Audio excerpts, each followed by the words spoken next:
So we have here Slovenia, and every Slovene will tell you this is the limit. Here, Balkan confusion starts. Okay, then let's go on. You ask a Croat, he will tell you it is clear. Croats are Middle Europa, Catholic, Belgrade, Serbia, Orthodox religion. We are in Balkan. You ask a Serb, he will tell you down here, either Sarajevo or Kosovo. They will tell you this is the true Balkan. Now, the irony is that if you go too much down, then all of a sudden Balkan is up there. No? In Greece, they will tell you, we Greeks, we are the origin of Europe, up there, the dark Balkan mountains. If you ask an Austrian, he will tell you, Slovenia, Balkan begins, Slavic, primitives, and so on. If you ask a German, he will tell you, Austria, when they had an empire, was already too much mixed with all this, it's already Balkanized. French people will tell you, Germany, dark, fascist, kind of a Balkan, we are civilization. And finally, the British will tell you, all Europe is today a big Balkan with Brussels bureaucracy as a new Istanbul. We British are the only... Did it, Patrick! We saved the city! Just think what might have happened if we didn't tell everyone about the monster! About the what? Ladies and gentlemen, lovers of war, traders of great renown, I, the Strategic Indian, bid you welcome to my channel, where our motto is think, practice thinking. If you like the content, please do not forget to like and subscribe. Also, leave a comment, which will greatly help with the almighty YouTube algorithm. In the very first episode itself, we identified the Balkans to be a critical sector in our European theatre. Victory in the Balkans will be victory in Europe. I will therefore dedicate myself to the rather modest task to make the Balkans the most uncomplicated, non-violent, knowledgeable about history but not obsessed by it, and war crimes free region of the world. We will also ensure that there is religious harmony, inter-ethnic group tolerance, respect for each other's cuisine, great infrastructure, no foreign interventions or debt traps. Since no such plan has ever even existed, the one I thought up over the last 23 seconds of my life will succeed in creating this paradise on earth. My plan is therefore, money permitting, to build military garrisons, infantry, cavalry, skirmisher compounds, constantly monitor it with spies, and defend every inch of it from our faraway capital at Mediolanum. Needless to say, it's going to be toxic.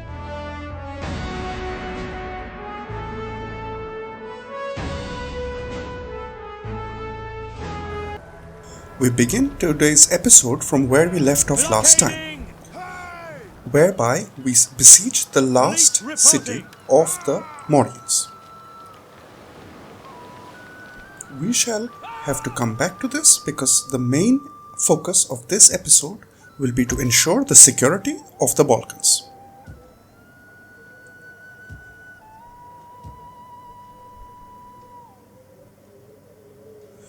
We have a very dangerous Hunnic unit with a lot of horse archers and second tier units very close to Savaria and Sopine. While Savaria has got a good garrison, Sopine will still require one turn to go and get extra troops. Remember, we have slowed down the Huns in the previous episode, and let's hope that they go for Savaria because we are not ready for the onslaught at Sopinai. Another problem in the Balkans is the Ostrogothic faction, which is placed near our city of Sirmium and our Roman legions stationed there.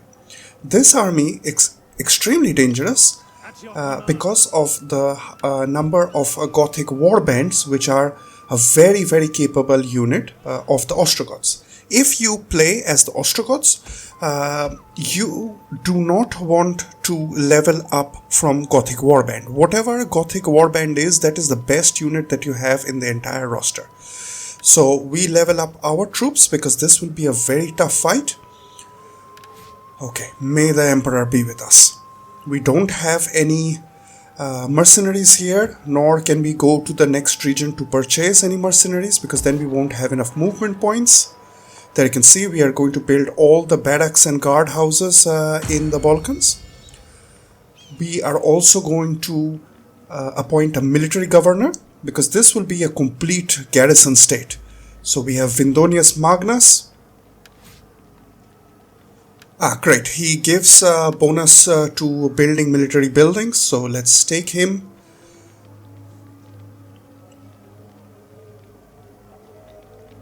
And let's double check. Yes, Pannonia. So he goes to Pannonia.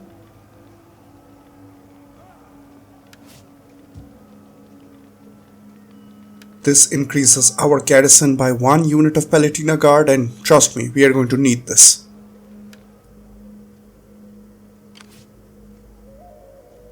We also have the Gepids, who have an extremely infantry heavy army. We can't see 2 units, so let's hope those are not cavalry. Their axe unit, they only have 1 of, so that is nice, but a lot of spears. So we will have to focus on trying to kill off their general, and we'll have to use the garrison at Pannonia, especially Sirmium, to take on them, because the army which is going to fight the Ostrogoths is going to be a bit battered, especially due to those Gothic warbands. So we have to make sure that most of our army is preserved. We take minimum damages. There they have 3 of those very dangerous units. Let's look at our fleets, do a little bit of a check. We can move them to bow units, which is great, because they have more range than these skirmisher, Liburnian skirmishers, because Liburnian skirmishers have terrible range, while archers have quite a bit of range.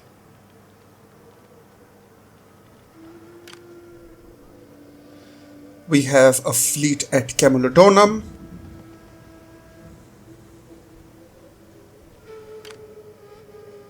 Honorius is in Africa. The Garamintians are not moving towards us. So we are going to move to Sabrata, because that's where they generally head for. This is our Colonia Agrippina army. Nothing to hire over here. By using our fleet at Mediolanum, we are going to first upgrade it to bow units, because we will need the range. Let's move forward. Let's hope the Viking are not there. Right. There they are. So they have 1 stack of army outside. They have a garrison and a garrison army. So we have to ensure that the army which is outside of the city is completely wiped out. So we move in with our fleet. Yeah, the odds are not good. No problem. And we are going to use our army. So first we move carefully into Frisia. We have 1 X unit. It's a bit expensive. As you can see, we already have a lot of money problems. We have only 5,000 to 10,000 gold coming in per turn, and our demands are gigantic. So we'll leave this under siege.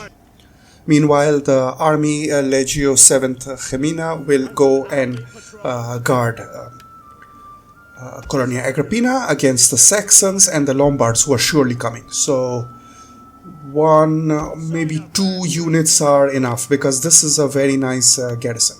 We have a lot of problems also in Austria, near Iuvanum, because we have the Markomans who are coming in, and the Vandals, which has got a very dangerous army with a lot of axes.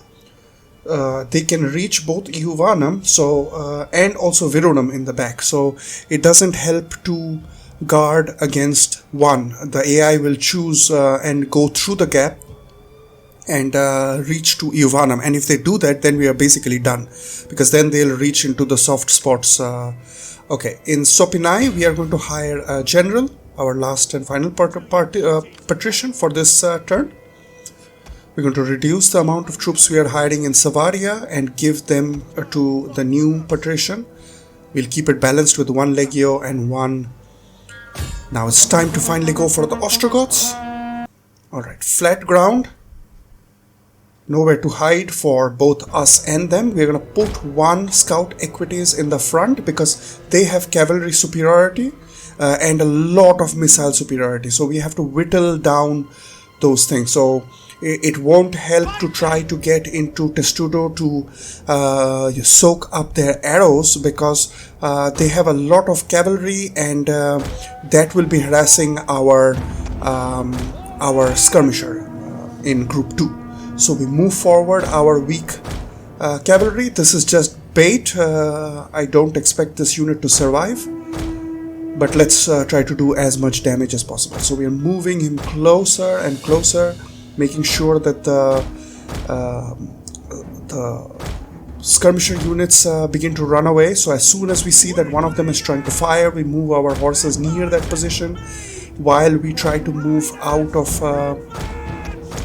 any archers. So we see a clear shot, so we try to take a charge while trying to go towards the second unit. We also move the rest of our horses forward because this lone horse will need to get supported. He's got already racked up 40 odd kills. Their cavalry is coming forward, so it's time to make a run for it. We run through the ranks of this skirmisher unit we have entangled, and let's see, let's hope that we can get away from this cavalry while the skirmisher doesn't fire. So they're running. Oh, they got a hit off. They got a clear volley. Oh, that just melted our scout equities. There they go. So it's okay. This is a heroic charge. This unit was for the boys. So we move our Javcav, and now we can see that their cavalry unit is trying to walk back. But let's try to use our Javcav's ability. We go for precision shot. So there's like 100 plus damage per javelin, and it has like 8 javelins. So it'll do quite a lot. There we can see it's already melted half of their Germanic cavalry. So one of their cavalry units is already getting dissolved. So we'll have one more to contend with. We have to be very careful of their javelins because this javelin unit is very dangerous. Luckily it's not noticing us and it's just walking towards our main line of infantry. So another javelin. Oh, we see a chance, so let's go for it. Let's go for it. Enemy units have been rallied. Our javelins will continue to fire. Yeah, the skirmishers are moving back towards their archers, which are coming in to support. So that's not good. Their cavalry is moving in. It's getting a bit hectic. We have to keep an eye on the right to see what they are going to do. We order our skirmishers to fire at will. We move our Javcav because it has used up all of its ammunition, so it will go in for a charge. Our weaker Germanic cavalry will try to scare away their archers so that our Javcav can do their work in peace. There you can see on the far back, their cavalry came in for a charge beyond the lines of our protective infantry units, so they are pretty smart. Here the general, I really hate javelins, I really do. An entire unit of Javcav was just wiped by their javelin units. So one of our Levis Amatore got completely hit. So we have to use our last remaining cavalry to create as much havoc as we can. We are going to fire at that cavalry unit which attacked our skirmisher line. So we will take friendly fire because we have a bunch of our infantry over there, but yeah, we have to sacrifice over here.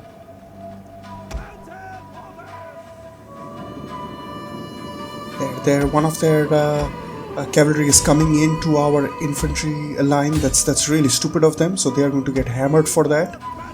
Our last remaining cavalry unit is trying to rack up as many kills as possible.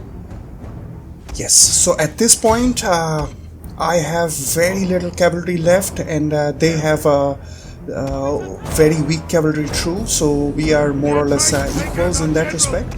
So both of us have lost command. Our cavalry is running. There, it's dissolved. We're gonna open our cohorts to throw their projectiles at the wavering. Look at this Germanic cavalry coming into charge. Oh my god, I hate them. It's got like 3 units and that is going to go in, and yeah, if we fire our projectiles at it, we are going to be the ones who are going to get hit.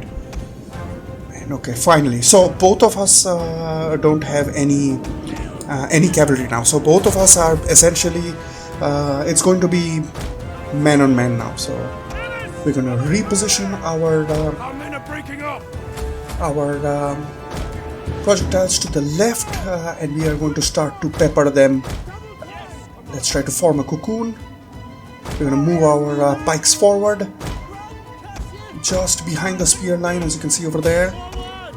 We're going to use this last infantry to form, to hold up their troops. So the Gothic warbands are priority.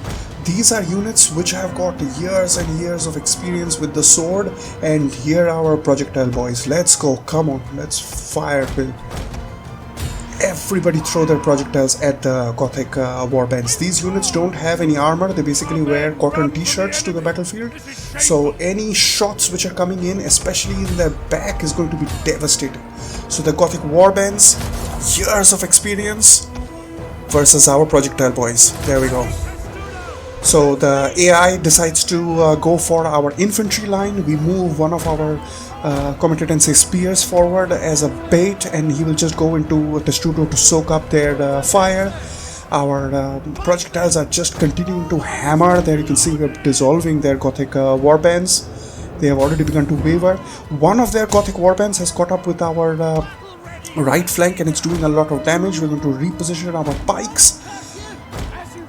There, we continue focus firing on the Gothic warbands, because even if they are wavering and they come back, they can still cause a lot of headaches for us. Our right flank is just managing. We're moving our pikes forward. Our general has moved a little bit. So any units which are coming back to the battlefield is being sent back in. We keep our general well back. He has got the war cry ability, so we're going to use that. Right flank, we're going to focus on the Gothic warband. There, we now go on to the second Gothic warband. This is a great blob for our boys to fire. So we send in our competency spears in such a way that we don't get any friendly fires to their backs. Luckily, their archers are just focusing on our general, who's on stationary Testudo. Look at that warband on the right. It's just standing alone against 3 infantry units and just holding their own. So we have made 2 of their warbands run away, while one warband has been is in a cocoon on the right. We send in our competency spear, so completely surrounding this last remaining warband, while we fire at this blob over here. So you can see they are wavering. Their general is now deciding to take a shot. Right. So everybody in the front line has dissolved of the enemy, so it's time to pull back.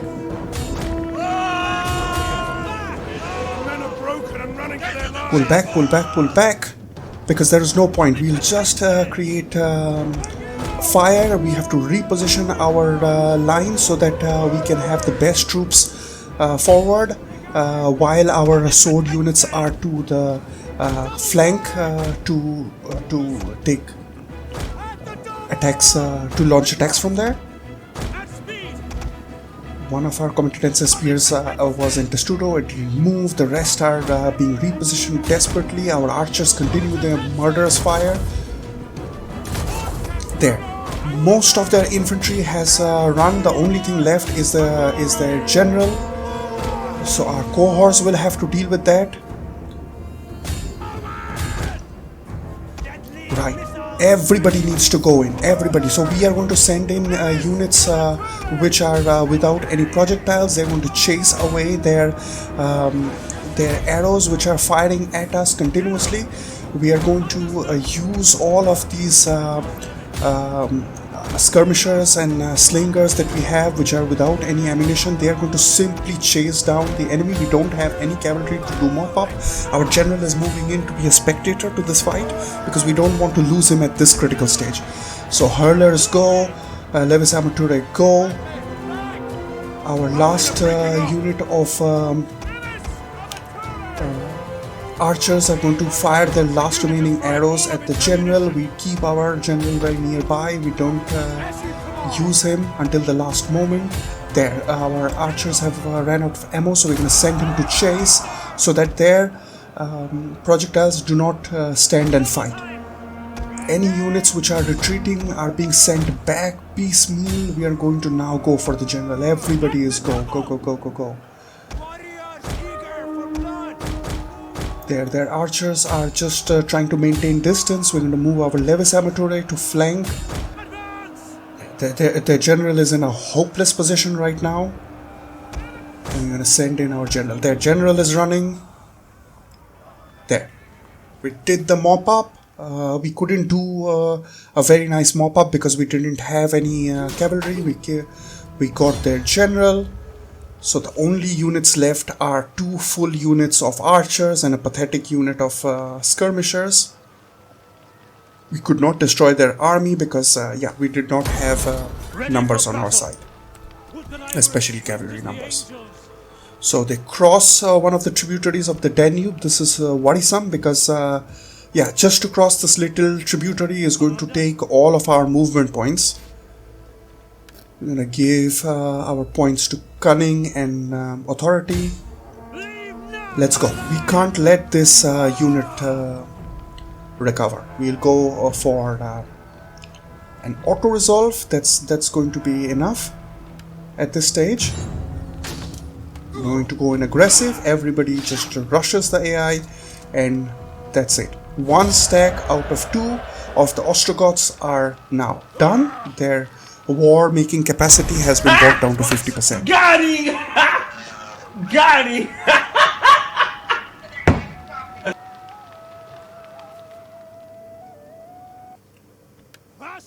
Right. Now this army is pretty battered. We are going to force march nearest to Sirmium so that it can help us, so the garrison can attack the Gepids. So one of our armies is going to be force marching. It's a dry, beautiful day to wage war. Let's move all of our troops to the left flank. So everybody as much left as we can manage.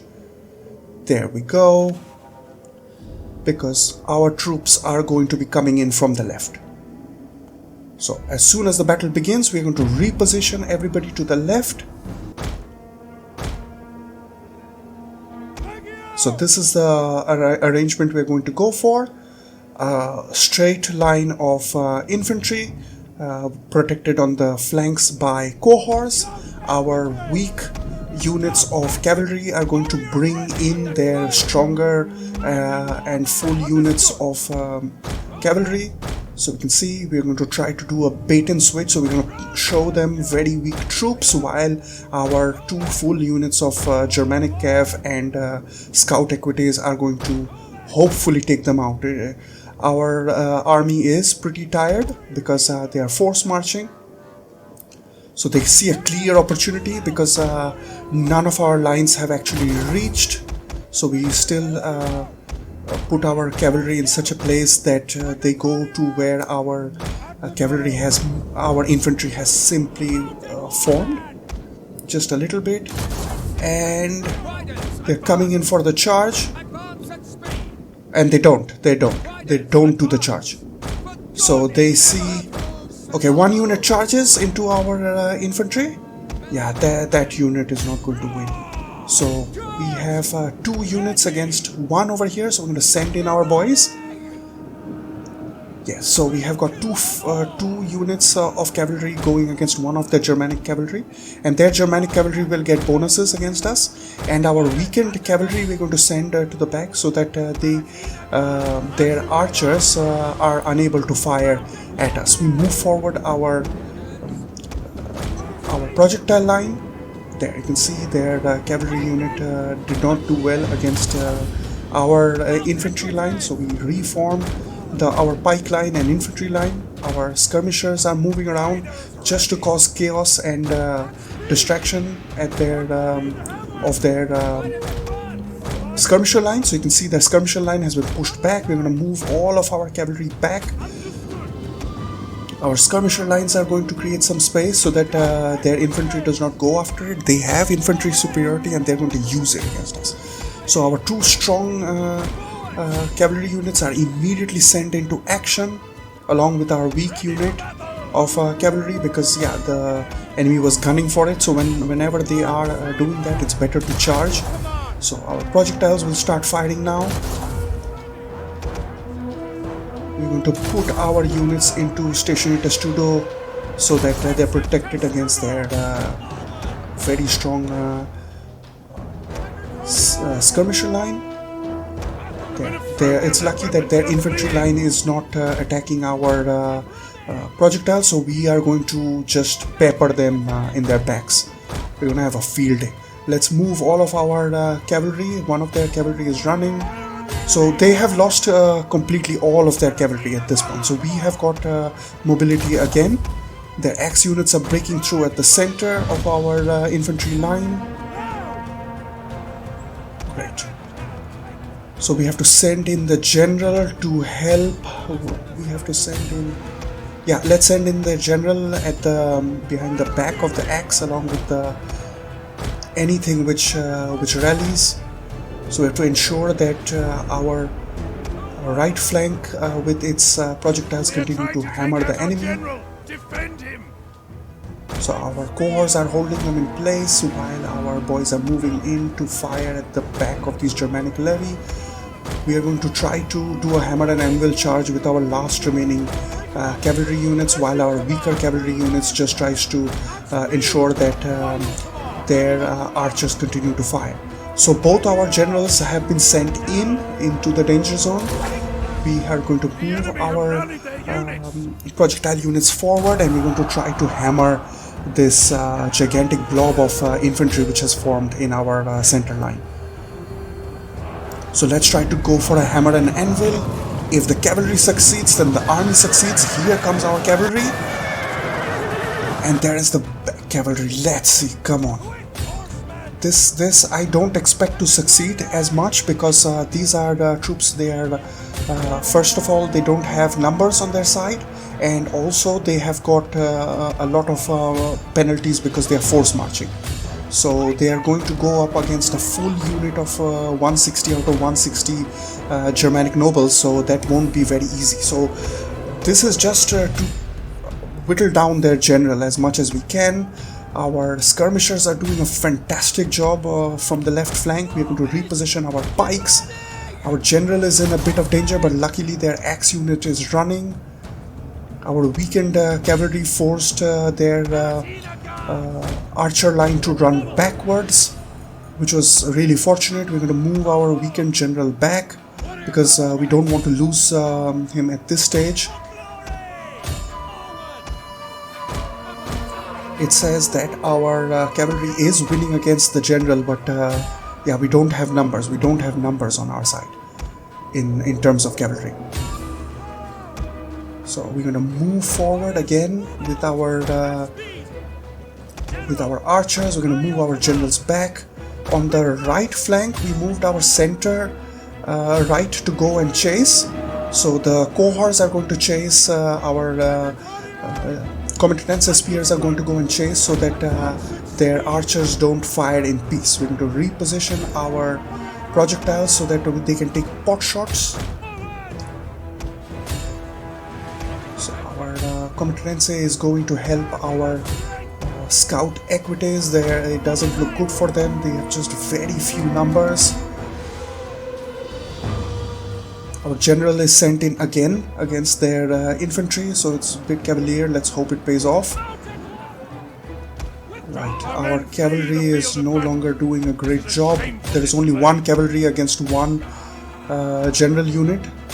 So one cohort will be sent against their archers. The other competent spears will be sent against their hurlers because our general is in the fray and they might do some damage. So the X tries to move in with our limit army border guards. Sorry, our Levis Amature. So basically they're trying to stop our projectiles from firing, but we just have to continue, even if it entitles a few friendly fire. So our cavalry is not doing very well anymore, and we're going to try to get him out of yeah, so our cavalry is running, so because they really could not perform very well against first. Well, they did their job because they took out their cavalry. Imagine if they had one unit of working cavalry right now, they would devastate our projectile lines. So projectile line will take priority on any unit which approaches it and basically just throw a wall of steel at them. Any working cavalry is just thrown piecemeal against their armies. All of their units are beginning to waver, even though their general is alive there. Their main unit main line has collapsed. It's now just to allow our cavalry. Yes, we got the victory. We'll have to mop up with our units by running after them, and our projectile units will try to shoot down as many units as possible. We could not save we couldn't have our cavalry come back from the fight, so they were all running, so we couldn't use them for mop-up operations. Right, still okay. So right now we have, I think, stabilized the Balkans quite a lot. We're going to take on warriors. We have 3 armies for 3 units. We are going to focus back on Austria near Mediolanum. We are going to move our army in such a way that this Vandal army will not be able to access Veronium. As you can see, they cannot go to Veronium, and we are going to fortify over here. Given that we don't have much gold, we are going to hire 2 units of competent spears. That's all we can afford.